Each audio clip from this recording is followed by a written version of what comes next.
ಪಾಪ ಬಡವರು ನಮಗೂ ಒಂದು ಸೂರಿರ್ಲಪ್ಪ ಅಂತ ಆಸೆ ಪಡ್ತಾರೆ. ಅದಕ್ಕೆ ಅಂತ ಸರ್ಕಾರದ ಒಂದು ಯೋಜನೆಯ ಸದುಪಯೋಗ ಪಡೆದುಕೊಳ್ಳೋಣ ಅಂತಂದ್ರೆ ಅಲ್ಲೂ ನೋಡಿ ಇಂತಹ ಒಂದು ಕಥೆ. ಕಡು ಬಡತನದ ನಡುವೆ ಕುರಿ ಶೆಡ್, ದನದ ಕೊಟ್ಟಿಗೆ, ಆವಾಸ್ ಯೋಜನೆಗೆ ಜನರು ಅರ್ಜಿ ಹಾಕಿದ್ದಾರೆ. ಅರ್ಜಿ ಹಾಕಿದ್ರು ಅಂತಂದ್ರೆ ಪರದಾಟ ಶುರು ಅಂತಲೇ ಅರ್ಥ ಮಾಡ್ಕೊಂಡು ಬಿಡ್ಬೇಕು. ಅರ್ಜಿಗೂ ಮೊದಲೇ 5,000ಕ್ಕೆ ಬೇಡಿಕೆ ಶುರುವಾಗ್ಬಿಡುತ್ತಂತೆ. ಮಂಜೂರಾದ ಮೇಲೆ ಮತ್ತೆ 5,000ಕ್ಕೆ ಬೇಡಿಕೆ ಇಡ್ತಾರಂತೆ.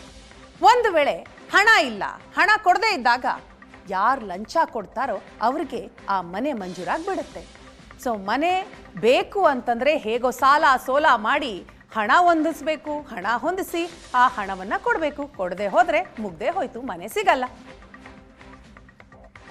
ಮನಿ ಅರ್ಜಿ ಹಾಕಿದ್ರಿ? ಅರ್ಜಿ ಹಾಕ್ಯವ್ರಿ, ಬಂದಿಲ್ರಿ. ಎದಕ್ ಬಂದಿಲ್ರಿ? ಬರೇ ಸುಳ್ಳು, ಸರ್ವರ್ ಬಿಜಿ ಅದ, ಅದು ಹಂಗಾಯ್ತು ಇದು ಹಿಂಗಾಯ್ತು, ಅಲ್ಲಿ ಹೋಗಿ ಕೇಳೋಣ, ಪಂಚಾಯತ್ ಕೇಳೋಣ, ಬರೀ ಸರ್ವರ್ ಬಿಜಿ ಅಂತ ಅವ್ರು ಹೇಳ್ಕೊಟ್ಬಿಡ್ತಾರೆ. ದನ ಸೆಡ್ ಹಾಕಿವ್ರಿ, ಎಮ್ಮಿ ಇವು ಎಲ್ಲ ಇವು ಸೆಡ್ ಹಾಕಿವ್ರಿ, ಎಲ್ಲ ಸೆಡ್. ಮನಿಗೆ ರೊಕ್ಕ ಕೇಳ್ರಿ. 5,000 ತಗೋತಾರೆ ಸರ್.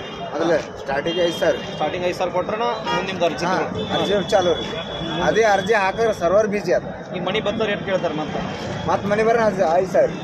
ಹಾಂ, ನಿಮ್ಮದು ಲೋನ್ ಸ್ಯಾಂಕ್ಷನ್ ಆಗಿ ಬತ್ತ ತಗೋರಿ ರೀ, ಮತ್ತೆ 5,000. ನಿಮ್ಮ ಪಂಚಾಯತಿ ಯಾವ್ದು ಅಂದ್ರಿ? ಆಲ್ರೆಡಿ ಕುರಿ ಸೆಡ್ಡಿಂದ ಹಾಕಿನಿ, ದನ ಸೆಡ್ ಹಾಕಿನಿ, ಮನಿದ್ ಹಾಕಿನಿ, ಯಾವ ಏನು ಕೆಲಸ ಆಗಿಲ್ಲ. ನಮ್ಮ ಹಂಗದವ್ರಿ ಮತ್ತೆ ಅವ್ರಿ 4 ಮೇಲೆ ದುಡ್ಕೊಂತಿತ್ತು. ಅಲ್ಲಿ ಮತ್ತೆ ಅವು ಯಾರಿಗೆ ಹೋದ್ರಿ? ಯಾರಿಗೆ ರೊಕ್ಕ ಯಾರು ಲಂಚ ಯಾರು ಕೊಡ್ತಾರೆ ಅವ್ರಿಗೆ ಹಾಕಿ ಹಂಗೆ ಯಾವ್ರಿ ಆಗ್ಯಾವ್ರಿ. ಯಾರಿಗೆ ಹಾಕ್ಯಾರ? ಬೇರೆದವ್ರಿಗೆ ಹಾಕ್ಬಿಟ್ಟಾರೆ. ಅವ್ರು ಆಲ್ರೆಡಿ ಶ್ರೀಮಂತರ ಅದಾರ. ಆಗ್ಯಾವ್ರಿ. ಅದ್ರ ದಿವಸ ದುಡ್ಕೊಂತೀನಿ ಅವ್ರಿಗೆ ದಿನ ಬರ್ತೀನಿ ನಿರ್ವಹಣೆ ಇಲ್ಲ ರೀ ಸರ್. ಮತ್ತೆ ಗಂಡ್ರ ಮಕ್ಕಳು ಉಪವಾಸ ಬೇಕಾರೆ ನಾವು ತೆಗೆದುಕೊಂಡಿಲ್ಲ. ಹಿಂಗೆ ಹೊಲ ಇಲ್ಲ, ಮನಿ ಇಲ್ಲ, ಏನೂ ಇಲ್ಲ. ಮನಿ ಅರ್ಜಿ ಹಾಕಿದ್ರಿ? ಅರ್ಜಿ ಹಾಕ್ಯವ್ರಿ, ಬಂದೇ ಇಲ್ಲ. ಎಸ್, ಹಾಗಾದ್ರೆ ಈ ಸ್ಟಿಂಗ್ ಆಪರೇಷನ್ ಮಾಡಿದಂತಹ ಸಂದರ್ಭದಲ್ಲಿ ನಮ್ಮ ಪ್ರತಿನಿಧಿಗೆ ಆದಂತಹ ಅನುಭವ ಏನು, ಅದು ಕೂಡ ಬಹಳ ಮುಖ್ಯ ಆಗತ್ತೆ. ಈಗ ಹಡಲ ಸಂಘ ಜುಮನಾಳ ಗ್ರಾಮಸ್ಥರು ಏನ್ ಹೇಳಿದ್ರು ಅನ್ನೋದನ್ನ ಕೇಳಿದ್ರಿ. ಇದ್ರ ಬಗ್ಗೆ ಡೀಟೇಲ್ಸ್ ಅನ್ನ ಪಡೆದುಕೊಳ್ಳೋಣ. ನಮ್ಮ ವಿಜಯಪುರದ ಪ್ರತಿನಿಧಿ ಷಡಕ್ಷರಿ ನಮ್ಮನ್ನ ಜಾಯ್ನ್ ಆಗಿದ್ದಾರೆ. Shadakshari, good morning. ನೋಡ್ತಾ ಇದ್ದೀವಿ ವಸತಿ ಇಲಾಖೆಯಲ್ಲಿ ಯಾವ ಯಾವ ರೀತಿಯಲ್ಲಿ ಹಣ ವಸೂಲಿ ಮಾಡ್ಲಾಗತ್ತೆ ಅಂತ. ಮನೆ ಸಿಗೋದು ಬಿಡಿ, ಅರ್ಜಿ ಹಾಕಬೇಕಂತಂದ್ರೂ ಕೂಡ ಅಲ್ಲಿ ದುಡ್ಡು ಕೊಡಬೇಕು. ಎಂತಹ ವ್ಯವಸ್ಥೆ ಇದು. ಸೊ ಅಲ್ಲಿನ ಗ್ರಾಮಸ್ಥರನ್ನ ಮಾತನಾಡಿದಾಗ ತಮ್ಗೆ ಕಂಡಂತಹ ಸತ್ಯ ಏನು? ಯಸ್ವಿನ, ಈ ಸ್ಟಿಂಗ್ ಆಪರೇಷನ್ ಅಲ್ಲಿ ಶಾಕಿಂಗ್ ಆದಂತಹ ವಿಚಾರಗಳು ಬಯಲಿಗೆ ಬಂದಿರುವಂತದ್ದು. ನಾವು ಹಲವಾರು ಗ್ರಾಮಸ್ಥರನ್ನ ಮಾತನಾಡಿಸಿದ್ವಿ, ಹಲವಾರು ಕಾರ್ಮಿಕರಿದ್ರು. ಅಂದ್ರೆ ಪ್ರತಿನಿತ್ಯ ಅವರು ಕಾರ್ಮಿಕರು, ಅಂದ್ರೆ ಅವತ್ತು ದುಡಿದ್ರೇನೆ ಅವರದ ಹೊಟ್ಟೆ ತುಂಬತಕ್ಕಂತ ಕಾರ್ಮಿಕರವರು. ಅಂದ್ರೆ ಎಲ್ಲರೂ ಕೂಡ below poverty line, BPL card ಅನ್ನು ಹೊಂದಿದಂತವ್ರು. ಅಂದ್ರೆ ಈ ಏನು ಮನೆಗಳು ಬರ್ತಾವಲ್ಲ, ಆಶ್ರಯ ಮನೆಗಳು, ಅದಕ್ಕೆ ಎಲಿಜಿಬಲ್ ಇರ್ತಕ್ಕಂತ ಅವರೆಲ್ಲ ಫಲಾನುಭವಿಗಳು ಆಗ್ತಕ್ಕಂತ ಆಗುವಂತವ್ರು. ಆದ್ರೆ ಇವರು ಅರ್ಜಿಗಳು ಕೊಟ್ಟಾಗ ಏನಾಗಿದೆ, ಇವರ ಎಕ್ಸ್ಪೀರಿಯನ್ಸ್ ಅನ್ನಾಗ ನಾವು ಕೇಳಿದಾಗ ಶಾಕಿಂಗ್ ವಿಚಾರ.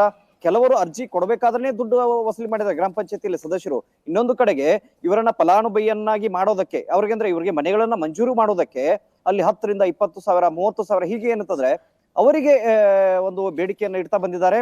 ಅಷ್ಟೇ ಇಲ್ಲದ್ರೆ ಹಣ ಕೊಟ್ರೆ ಕೆಲಸ, ಇಲ್ಲಾಂದ್ರೆ ಕೆಲಸ ಆಗೋದಿಲ್ಲ, ಮನೆ ಸಿಗೋದಿಲ್ಲ ಅನ್ನುವಂಥದ್ದು.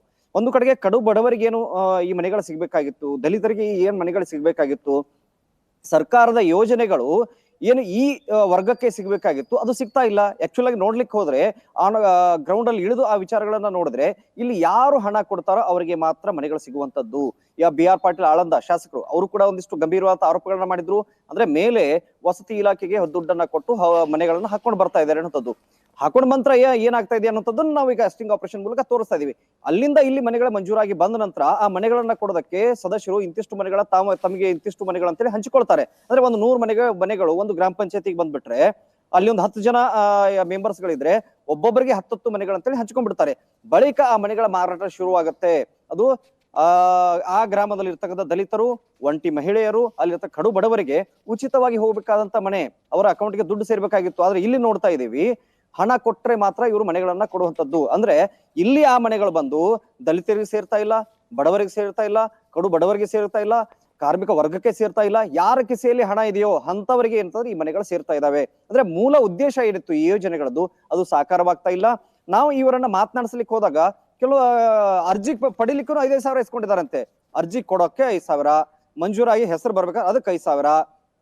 ಮತ್ತೊಂದು ಕಡೆಗೆ ಮನೆ ಮಂಜೂರಾಯ್ತಾ, ಇನ್ನೇನ್ ಮನೆಯದು ದುಡ್ಡು ಅಕೌಂಟ್ಗೆ ಜಮಾ ಆಗ್ಬೇಕಾ, ಮತ್ತೆ ಅವಾಗ 10, 20 ಈ ರೀತಿ ಬಾರ್ಗೇನಿಂಗ್ ಅನ್ನ ಮಾಡುವಂತದ್ದು, ಈ ರೀತಿ ಬೇಡಿಕೆಯನ್ನ ಇಡುವಂತದ್ದು, ಇಂಥ ವಿಚಾರಗಳು ಶಾಕಿಂಗ್ ವಿಚಾರಗಳು ಅಂತಂದ್ರೆ ನಮ್ಮ ಸ್ಟಿಂಗ್ ಆಪರೇಷನ್ ಅಲ್ಲಿ ಬಯಲಾಗಿರುವಂತದ್ದು.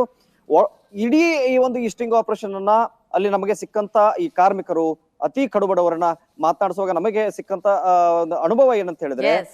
ಈ ಸರ್ಕಾರಿ ಯೋಜನೆಗಳು ಬಡವರಿಗೆ ಸಿಗ್ತಾ ಇಲ್ಲ, ಕಾರ್ಮಿಕರಿಗೆ ಸಿಗ್ತಾ ಇಲ್ಲ, ಕಡು ಬಡವರಿಗಂತೂ ಅಲ್ವೇ ಅಲ್ಲ. ಯಾರ ಕಿಸೆಯಲ್ಲಿ ದುಡ್ಡು ಇದೆಯೋ ಅಂತವರಿಗೆ ಈ ಮನೆಗಳು ಸಿಗ್ತಾ ಇರುವಂತದ್ದು. ಎಸ್.